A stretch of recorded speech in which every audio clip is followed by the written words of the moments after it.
चला गया कि तुम जब डराते थे, अब ठाकुरगंज और सीमांचल की जनता बोल रही है, ऐ जालिमों, अब ओवैसी शेर बनकर सीमांचल में आया है, डरने की बारी। नाइंसाफी के दौर का खात्मा होगा इंशाअल्लाह ताला। और आप जानते हैं मेरे भाई, मैं सऊद साहब से पूछना चाहता हूं, जनाब सऊद साहब, जरा हमको ये बता दो कि 1960 से लेकर 2020 तक जितने विधानसभा के चुनाव हुए, 1960 से लेकर 2020 तक यानी 55-60 साल में जो चुनाव हुए, सऊद साहब और उनकी पार्टी हमको बता दे कि बिहार में 17% अल्पसंख्यक समाज के मुसलमान हैं। आपको मालूम कितने विधायक जीते 17% मुसलमानों के 1960 से लेकर 2020 तक? सिर्फ 8%। जो बैकवर्ड क्लास है उनकी आबादी है 25%, उनके विधायक जीते 35%। जनरल कैटेगरी के लोग हैं, उनकी आबादी है 10% और उनके विधायक जीतते हैं 34%। बिहार में 17% अल्पसंख्यक समाज मुसलमान है और उनके विधायक जीतते 8। और आप ठाकुर राजद के लीडर उप मुख्यमंत्री थे, तुम आकर हमको बता रहे हो कि अगर हसनैन को वोट मिलेगा तो वो जीत जाएगा। अरे 3 मर्तबा बिहार से MP मुंतखब हो गए, मोदी बना प्रधानमंत्री, कौन? मैं जिम्मेदार हूं। 2004 से राजद हुकूमत नहीं बना सकी, मैं जिम्मेदार हूं। हम क्या गुलामी करने के लिए तुम्हारी परिवार के लिए पैदा हुए हैं? 15 साल लालू के परिवार मुख्यमंत्री, 20 साल से नीतीश कुमार की सरकार। कभी नीतीश कुमार मोदी के साथ चाय पीते तो कभी तेजस्वी के साथ खाना खा लेते। तो बिहार में जंगल राज 2 है, एक लालू परिवार का 15 साल का जंगल राज और दूसरा नीतीश कुमार, मोदी और तेजस्वी जो साथ थे, वो जंगल राज है। इस जंगल राज से हमको निकलना है मेरे भाई। मैं तुलसिया की आवाम से, ठाकुरगंज की आवाम से पूछ रहा हूं, क्या सऊद को आपने 5 साल में कहीं देखा? मैं ईमानदारी से बोला, आपने देखा? उन्होंने कुछ काम किया? तो फिर आप क्या काम करेंगे 11 तारीख के दिन? 11 तारीख के दिन बटन किस पर दबेगा? जोर से बोलो, बटन किस पर दबेगा? 17% का मुख्यमंत्री होगा, सीमांचल का बेटा मुख्यमंत्री होगा। तो होगा तो फिर वोट डालना पड़ेगा, सिर्फ नारा मारकर सोना नहीं जाते घर को। 11 तारीख को जाना है, अपने घर के परिवार को लेकर जाना है। और जो ठाकुरगंज का मेरा बेटा हिंदुस्तान के कोने कोने में है, मैं उसको पैगाम दे रहा हूं तुलसिया की सरजमीन से कि अगर तुम आ सकते तो आओ मेरे भाई, आकर अपना वोट डालो। सीमांचल के इंसाफ के लिए मजलिस की सियासी क़यादत को यहां पर बिहार में आप मजबूत करिए।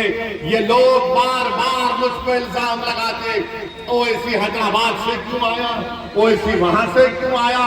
अरे भाई, मैं हैदराबाद से आया हूं, चांद से तो नहीं आया हूं। अब तो हर बीजेपी के लोग बोलते हो हैदराबाद से आया, कांग्रेस, RJD, अब एक नई पार्टी आई, सब बोल रहे वो हैदराबाद से क्यों आया। क्यों भाई, हैदराबाद से आना कोई गुनाह है क्या?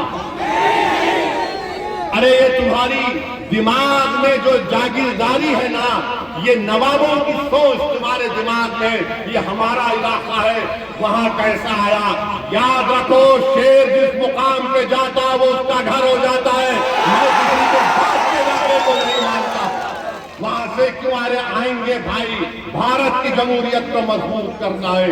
अरे सीमांचल को तुमने बर्बाद करके रख दिया।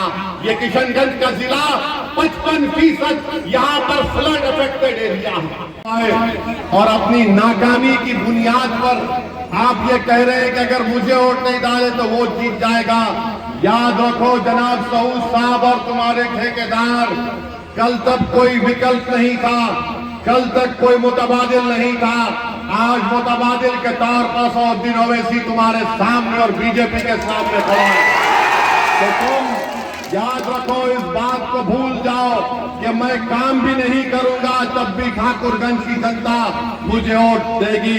अरे ठाकुरगंज की जनता, ठाकुरगंज के मुखिया, ठाकुरगंज की पंचायत, ठाकुरगंज की ग्राम पंचायत ने फैसला ले लिया कि हम मोदी नीतीश कुमार को वोट नहीं देंगे, क्योंकि उन्होंने वक्फ का एक काला कानून बनाया जिससे हमारी मस्जिद, दरगाह, खानखा और कब्रिस्तान को छीनना चाहते हैं। ठाकुरगंज की जनता ने फैसला ले लिया कि हम बीजेपी और नीतीश कुमार को वोट नहीं देंगे, जिन्होंने कुछ काम नहीं किया, सीमांचल से इंसाफ नहीं किया। ठाकुरगंज की जनता ने फैसला ले लिया कि मोदी ने काला कानून बनाया ट्रिपल तलाक का, मोदी ने CAA का गलत कानून बनाया, हम उसका साथ नहीं देंगे।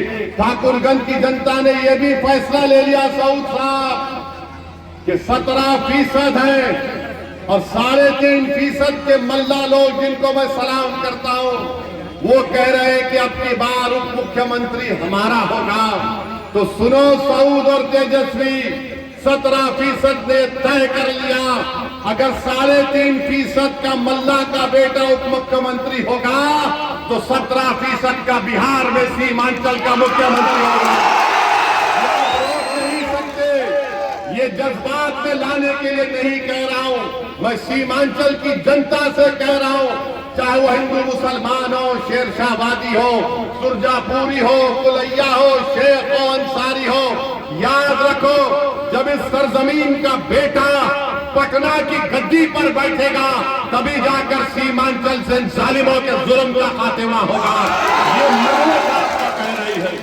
मेरे अजीज दोस्तों और बुजुर्गों, मैं सऊद साहब से पूछना चाह रहा हूं, सऊद साहब, क्या आपको याद है 24 अक्टूबर